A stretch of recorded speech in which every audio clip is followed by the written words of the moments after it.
Muy buenas noches, señores y señores estudiantes. Bienvenidos a la clase correspondiente a la materia de ciencias naturales. Estamos iniciando la unidad número 2. Vamos a ver las actividades correspondientes a esta primera semana de actividades. De inmediato vamos a observar el contenido en función del material de apoyo, perdón, el material de la tarea que ustedes tienen para esta semana. En pantalla ustedes pueden observar el formato para recursos de aprendizaje de tarea. Estamos en la asignatura de Ciencias Naturales, en unidad número 2, los ciclos de la naturaleza y sus cambios. El tema número 1, vamos a ver los desórdenes alimenticios, el sistema neuroendocrino y el mecanismo de acción hormonal. Son los temas que nosotros vamos a desarrollar como tema en esta clase. Tienen ustedes el tipo de tarea, el objetivo de tarea y a continuación tienen las instrucciones. Recuerden que el trabajo es individual, deben leer el compendio de unidad 2. Tema número 1, para que puedan desarrollar sus actividades, pueden ampliar su información sobre el mismo tema con otras bibliografías, si necesario. ¿Qué es lo que tienen que hacer como tarea? Dice lo siguiente: en la hoja de trabajo realice la siguiente actividad, enumere algunos ejemplos de cambios ambientales que provoquen modificaciones en el cuerpo. Observa y dibuja el gráfico y explica con tus palabras cuál es la ubicación de cada glándula. Ahí ustedes pueden observar el gráfico y este les he puesto como ejemplo para que ustedes puedan desarrollar parte de la tarea. Recuerden que el trabajo es 100% escrito, claro y ordenado. Deben utilizar combinaciones de líneas, símbolos e imágenes para ilustrar el contenido. La rotulación de la hoja es fundamental. Ya saben cómo ustedes deben hacer. Cumplir esta parte obligatorio en la parte superior de su hoja y a continuación el desarrollo de la tarea. En función del contenido deben leer las recomendaciones, la rúbrica de calificaciones y al final de este proceso tenemos la información para el desarrollo de los recursos de plataforma. Estamos en la unidad número 2 con el tema desórdenes alimenticios del sistema neuronal, mecanismos de acción hormonal correspondientes a la semana 1 de fecha 17 de marzo del 2025. En relación al criterio de configuración, esta tarea permite entregas justamente desde el 17 de marzo. La fecha límite de entrega es el 14 de abril y la fecha de publicación de la calificación será hasta el 18 de abril. Tienen toda la información pertinente en función del desarrollo de las actividades correspondientes a esta nueva semana de actividades. Y una vez que se les ha proporcionado toda la información pertinente en función de las actividades que ustedes deben realizar en su tarea, vamos a continuación a iniciar con el desarrollo del contenido de su material de apoyo. Vamos a ver y vamos a ir analizando justamente el tema que se ha planteado como tema para la presente semana. Y vamos a ir viendo, vamos a ir analizando y vamos a ver el tema central, los ciclos de la naturaleza y sus cambios. El ser humano, y aquí vamos a hablar justamente de un tema bastante controversial que en la actualidad tiene gran repercusión en la salud humana, como son los desórdenes alimenticios. Los desórdenes alimenticios generan una serie de enfermedades, muchas de ellas incurables, y obviamente han cobrado muchas vidas humanas al no sabernos alimentar correctamente, balancear nuestros alimentos y otras características más. Como mencionamos, las biomoléculas son esenciales para el funcionamiento correcto del organismo. En consecuencia, es necesario incorporarlas a nuestro organismo mediante una alimentación que contenga las proporciones y cantidades suficientes para el cuerpo. Cuando esto no ocurre, hablamos de que una persona está sufriendo un desorden alimenticio. A continuación citaremos las causas y consecuencias de o las principales consecuencias de los desórdenes alimenticios y vamos a hablar sobre una de las enfermedades que son bastante comunes, especialmente en las jovencitas, obviamente que tratan de tener un cuerpo esbelto. Hablamos de este desorden no solamente alimenticio, sino también psicológico, que es la anorexia. Y justamente vamos a hablar de la anorexia nerviosa. Esta enfermedad se caracteriza porque las personas que lo padecen no consumen la suficiente cantidad de alimentos para mantener su organismo funcionando de manera apropiada. Así, poco a poco van perdiendo peso, volviéndose débiles y en consecuencia perjudicando la salud. Además, la anorexia implica aspectos emocionales y psicológicos como la baja autoestima. Tratar de que los demás le acepten manteniendo un estereotipo que no le pertenece. Estas personas suelen ejercitar excesivamente o ejercitarse excesivamente para quemar calorías, puesto que tienen una imagen distorsionada de sí mismos. Al verse en un espejo, se observan como si tuvieran sobrepeso y por esto intentan convencerse de que no tienen hambre.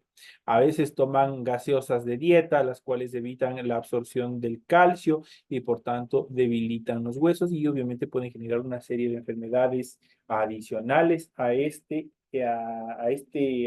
o alrededor de esta enfermedad, de este desorden alimenticio. En cuanto a las consecuencias de la anorexia, la falta de alimento causa mareos, problemas cardíacos, baja de la presión arterial y desmayos. Si el problema persiste, el cabello y las uñas se vuelven muy frágiles. Además, el cabello se cae en grandes cantidades. Otros síntomas son la deshidratación y la aparición el lanugo. Esto es vello muy fino y abundante en la cara, brazos y espalda. En las mujeres puede ocurrir la desaparición del periodo menstrual, lo cual obviamente genera un trastorno hormonal. Cuando las personas que padecen de este desorden es un adolescente, el resultado será el crecimiento interrumpido o retardado. Entre las consecuencias psicológicas están además la depresión, la falta de ánimo, la tristeza y también el cansancio. Entonces son las consecuencias de la anorexia. Ahora vamos a ver lo opuesto. La anorexia es el deseo de no comer. Ahora vamos a hablar de lo opuesto que es la bulimia. ¿Qué es la bulimia? Se diferencia de la anorexia en que la persona que lo padece come en exceso y descontroladamente, aunque no tenga hambre, luego desea deshacerse de esas calorías intentando eliminarlas mediante el vómito autoprovocado o inducido. Es un desorden más difícil de notar que la anorexia, ya que los trastornos de salud no son tan obvios, es decir, la persona tiene un peso normal, aunque sea bulímica. En cuanto a las consecuencias de este desorden alimenticio, los problemas serios de falta de electrolitos pueden provocar arritmias cardíacas e incluso la muerte. Además, deshidratación, irregularidad en los periodos menstruales en el caso de las mujeres, dolor de garganta, caries, un constante malestar estomacal, entre otras consecuencias que se dan a causa de este problema. La obesidad es uno de los problemas más comunes y que nosotros vamos ya notando en América Latina. América Latina es una enfermedad crónica en la cual la principal característica es el exceso de grasa corporal. Es causada principalmente por el consumo desmedido de nutrientes y la inactividad física. También existen otros motivos menos frecuentes como desórdenes hormonales, factores genéticos y psicológicos que alteran la conducta alimentaria de una persona. En cuanto a las consecuencias producidas por esta enfermedad, son varias. Susceptibilidad a contraer diabetes, por ejemplo, colesterol elevado, hipertensión arterial, fatiga crónica y también depresión. Son algunas de las consecuencias que atrae este tipo de desorden alimenticio. Y obviamente una de las características fundamentales que se enmarca o se acentúa más en América Latina es justamente este problema de la desnutrición.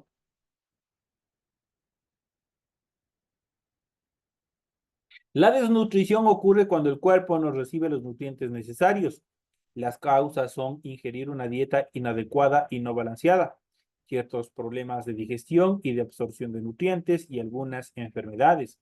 Una persona puede considerarse desnutrida si le falta una sola vitamina.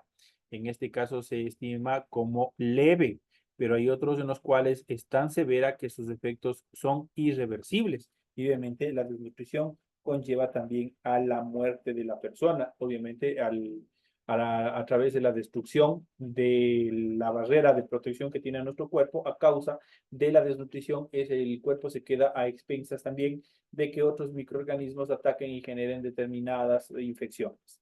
En cuanto a las consecuencias, son más graves en los niños y en las niñas, quienes no se desarrollan de manera apropiada, pueden adquirir discapacidad física y mental e incluso llegar hasta la muerte.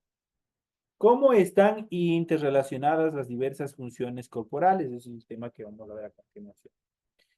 Obviamente este tema de la alimentación es fundamental y aquí nosotros hemos topado algunas de las enfermedades o trastornos psicológicos que también se dan y que provocan alteraciones que pueden incluso generar algún tipo de alteraciones en cuanto a nuestras células, provocar cáncer y obviamente la muerte de la persona. Así es que es muy importante tener en cuenta que la alimentación tiene que ser balanceada, tiene que tener carbohidratos, tiene que tener proteínas, tiene que tener hortalizas y una serie de cosas que nos permitan mantener una dieta equilibrada, una dieta balanceada. Y todo esto combinado con ¿qué? Combinado con ejercicios. Los ejercicios son fundamentales, o la actividad física es fundamental para quemar calorías que no necesita nuestro cuerpo. Como habíamos dicho, como están interrelacionadas las diversas funciones corporales, vamos a ver a continuación y vamos a ver el sistema neuroendocrino. Vamos a ver en qué consiste. Los seres vivos deben luchar por sobrevivir. Uno de los aspectos más importantes es la supervivencia, o dentro de la supervivencia es el mantenimiento de un ambiente interno relativamente constante. En los organismos unicelulares, los cambios pequeños en el ambiente externo los hacen muy vulnerables.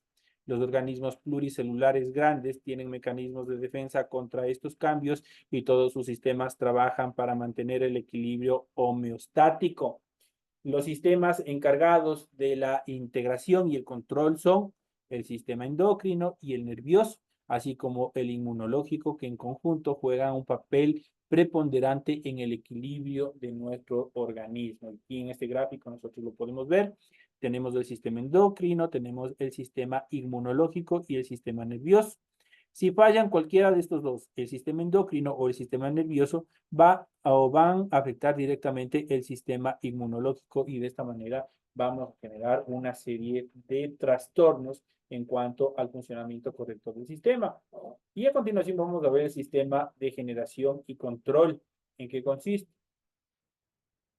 Antes se pensaba que los sistemas endocrinos y nerviosos funcionaban de manera independiente. Ahora se sabe que están muy relacionados al punto de considerarlos como parte de un solo sistema, el neuroendocrino. Este regula muchos procesos biológicos dentro del organismo como el crecimiento, el desarrollo y el equilibrio de fluidos. Todo gracias a mensajeros químicos producidos por las glándulas endocrinas. Estos mensajeros se conocen como hormonas. Si no tienen hormonas, obviamente va a existir un deterioro en cuanto a este tipo de sistemas de órganos. Además, las señales del exterior son percibidas y procesadas por el sistema nervioso, el cual es capaz de reconocer situaciones de peligro o de bienestar y dar las respuestas correctas en el momento apropiado. Vamos a hablar a continuación justamente del sistema endocrino y vamos a ver las glándulas endocrinas. ¿Qué son las glándulas endocrinas? Son grupos celulares que elaboran ciertos compuestos químicos especiales para el cuerpo. Las hormonas animales, se producen en sitios específicos del organismo. Se transportan por medio de la sangre y actúan en otros lugares. Eso quiere decir que no se aplican o no se desarrollan o funcionan en el lugar donde se producen, sino que son trasladados a otros lugares. El sistema endocrino no posee canales propios para la movilización de las hormonas. Es por esto que utiliza la sangre, la cual además es un medio muy adecuado, ya que al ser líquida permite que estas sustancias se disuelvan y transporten con facilidad. El sistema endocrino está formado por las siguientes glándulas que tienen como única función la secreción de hormonas, como es la hipófisis, la tiroides, la paratiroides, las suprarrenales, la pineal. Además, está compuesto por otros órganos que tienen células que especializadas secretan hormonas, tales como el hipotálamo, el timo, el páncreas, los ovarios, los testículos, los riñones, el estómago, el hígado, el intestino delgado, el corazón y la piel. Las hormonas, como se mencionó, las hormonas son sustancias químicas secretadas por células especializadas localizadas en glándulas y órganos específicos, cuyo fin es afectar el funcionamiento de otras células, también conocidas como células blanco o células diana. Las hormonas se pueden clasificar en los siguientes tipos o en los siguientes grupos. Tenemos la primera, una de las más importantes, los esteroides, como la progesterona y la testosterona, que son fundamentales para las características propias tanto de hombre y mujer. el proteico o peptídica, como la hormona del crecimiento, y también la insulina que evita que nosotros tengamos diabetes. Si funciona mal, si hay una glándula que no funciona, que no produce insulina, prácticamente nosotros vamos a ser intolerantes a carbohidratos y azúcares. Así que hay que tener cuidado con esta glándula, con esta sustancia producida por estas glándulas. Y también tenemos los derivados de aminoácidos como la tiroxina. Las hormonas funcionan en cantidades muy pequeñas. La regulación de las cantidades de hormonas que se producen y liberan en la sangre está controlada por un sistema de retroalimentación negativa, mediante el cual la hormona es capaz de regular su propia secreción. Es decir, si la concentración de la sangre de una determinada hormona es superior a lo necesario, se envía un mensaje al lugar de producción para suspender o disminuir la cantidad generada y liberada, así mantener el equilibrio dentro del organismo. De igual forma, si la concentración es menor a la necesaria, el mensaje induce una mayor producción y liberación de hormonas en la sangre. Así de esa manera funcionan cada una de estas hormonas y obviamente en la producción de determinadas glándulas. Y aquí nosotros tenemos las diferentes estructuras en cuanto a estos órganos.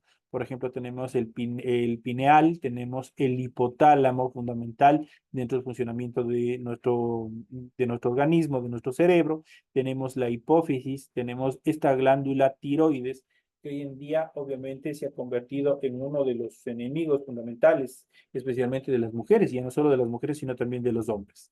La tiroides hay que tenerle mucho cuidado. Tenemos a continuación la parte más baja, la paratiroides, tenemos el timo, tenemos las cápsulas suprarrenales, tenemos el páncreas, en el caso de las mujeres los ovarios, en el caso del hombre los testículos. Aquí tenemos la ubicación de las principales glándulas de nuestro cuerpo humano y cada una de ellas está secretando determinadas sustancias fundamentales para el desarrollo de nuestro organismo. Mediante qué se transportan todas estas sustancias que producen estas glándulas, mediante el torrente sanguíneo. Mediante el torrente sanguíneo son transportadas. En cuanto al mecanismo de acción hormonal, ¿qué son las hormonas? Las hormonas influyen en el funcionamiento de la célula blanco gracias a la presencia de receptores específicos localizados en distintas estructuras celulares, tales como las siguientes. Por ejemplo, la membrana plasmática interactúan con hormonas con estructuras proteicas y peptídicas. El citoplasma con hormonas esteroides, el núcleo de la célula blanco con hormonas derivadas de aminoácidos. La siguiente tabla que vamos a ver a continuación muestra algunas de las hormonas producidas en cada glándula endocrina y su acción principal. Eso quiere decir qué es lo que hacen, cuáles son las características fundamentales de cada una de ellas. Y vamos a ver la primera, la glándula. Tenemos el hipotálamo vía hipófisis. Tenemos en este caso las hormonas que producen estas glándulas son la oxitocina y la hormona antidiurética. Cuando hablamos de la oxitoxina, esta estimula la contracción uterina y la salida de la leche, que habíamos visto en la alimentación materna en clases anteriores. En cuanto a la hormona antidiurética, controla la retención de líquidos o de agua en el riñón. La hipófisis tiene una acción mucho más amplia. Y vamos a ver la hipófisis como glándula, qué es lo que segrega o qué hormonas produce. Produce la hormona del crecimiento, la prolactina, la hormona estimuladora de la tiroides, TSH, la hormona adrenocotrópica, en sus siglas ACTH, y tenemos la hormona folículo estimulante, la FSH, y la hormona luteicinante, con su sigla LH. ¿Qué es lo que producen cada uno? ¿Cuál es la función de cada una de estas sustancias que produce esta glándula de la hipófisis? Por ejemplo, la hormona de crecimiento estimula el crecimiento y desarrollo y estimula la producción de proteínas, mientras que la prolactina impulsa y mantiene la producción de leche. La hormona estimuladora de la tiroides, TSH, estimula la producción y secreción de hormonas por la tiroides. La hormona adrenocorticotrópica y incita la corteza suprarrenal. La hormona folículo estimulante estimula el folículo ovárico y también de la espermatogénesis. En cuanto a la hormona luteinizante, genera la ovulación, la formación del cuerpo o del útero y la formación de la testosterona. En cuanto a la acción de la tiroides, en la glándula tiroides produce la tiroxina. ¿Qué hace la tiroxina? Estimula y mantiene la actividad metabólica de nuestro organismo. La glándula suprarrenal o la médula, ¿qué produce? Produce adrenalina y noradrenalina. ¿Cuál es la función de estas secreciones? Incrementa el azúcar en la sangre, dilata y contraen los vasos sanguíneos y acelera el latido del corazón. Por eso saben decir que cuando hay algún problema, la adrenalina, ¿qué es lo que les hace? Les hace actuar mucho más rápido, ¿no es cierto? Les hace actuar al instante justamente porque se altera el comportamiento del ser humano, justamente por el incremento del azúcar en la sangre, la dilatación o contracción de los vasos sanguíneos y sobre todo la aceleración del latido de nuestro corazón. Es lo que hace justamente esta glándula, la suprarrenal, que produce la adrenalina y la noradrenalina. En cuanto al páncreas, produce dos sustancias que son la insulina y el glucagón. ¿Qué es lo que hace la insulina? Estimula la entrada de la glucosa desde la sangre hasta las células, aumenta el almacenamiento de glucógeno, mientras que el glucagón estimula la degradación del glucógeno y la glucosa. Es lo que hacen estas dos sustancias producidas por esta glándula que es el páncreas. Los ovarios, el folículo y el cuerpo del luteo producen los estrógenos. ¿Cuál es la función de los estrógenos? Desarrollar y mantener las características sexuales femeninas. Progesterona y estrógenos promueven el crecimiento del tapiz uterino, que es lo que hace esta glándula. Y la última tenemos los testículos, producen la testosterona. Su función principal es la espermatogénesis y desarrolla y mantiene las características sexuales, en este caso las masculinas. Entonces aquí tenemos en este cuadro, tienen ustedes toda la información pertinente en cuanto a las glándulas, qué segregan esas glándulas, las hormonas que producen y cuál es la función o acción que estas realizan dentro del cuerpo humano. Es importante saber y también importante conocernos cómo funciona nuestro organismo en el interior. La unión de las hormonas o la unión de la hormona con los receptores específicos desencadena una respuesta de la célula que será la actividad específica controlada por la hormona. En algunos casos, esta actividad actúa a nivel de la transcripción de genes. Eso quiere decir que obviamente se heredará o se le intercambiará por los genes.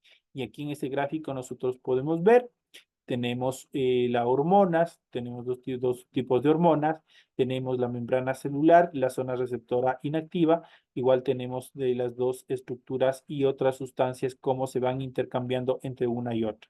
Ese es el mecanismo de acción de las hormonas dentro de nuestro organismo, obviamente dado desde un punto de vista un poco didáctico dentro de este proceso.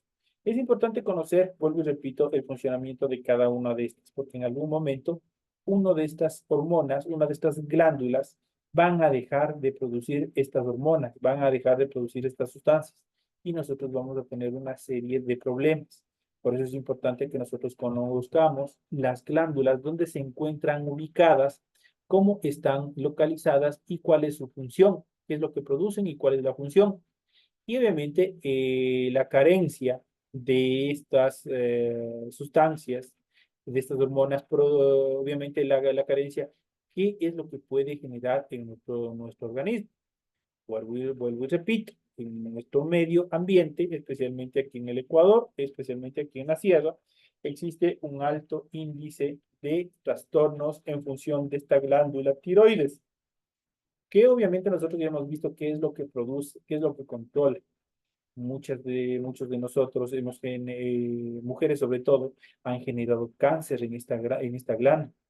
Es importante mantener un control adecuado, un control a tiempo de todo nuestro organismo, especialmente de estas glándulas que son bastante sensibles a generar o a transformar células de benignas a malignas y de esa manera generar cáncer y obviamente haga una afección bastante severa a la salud de las personas. Es que es importante nosotros tomar en consideración una serie Aspectos fundamentales en función desde nuestra alimentación. Nuestra alimentación tiene que ser sana e integral, tomando los alimentos, las vitaminas de nuestros alimentos, la transferencia de sustancias hacia nuestro organismo de una forma adecuada, no sobrecargada de determinados componentes. Tratar de evitar frituras, tratar de evitar demasiados condimentos y otras características más que pueden afectar a cada una de estas glándulas y que nos pueden traer enfermedades bastante complicadas. Entonces, esas son las características que nosotros hemos ido viendo, hemos ido analizando en el desarrollo de esta clase, que es fundamental nosotros identificar, que nosotros es necesario seguir revisando, no solamente un tema aislado en cuanto a pedagogía, en cuanto a conocimientos, sino más bien es un proceso de recuento, cómo funciona nuestro organismo y cuáles son los posibles beneficios y los posibles peligros en cuanto a un mal funcionamiento de cada uno de ellos. Señores y señores, de esta manera estamos ya llegando a la parte final del desarrollo de la presente clase. Ha sido un gusto haber compartido con ustedes. Ha sido un verdadero placer iniciar el desarrollo de esta segunda unidad.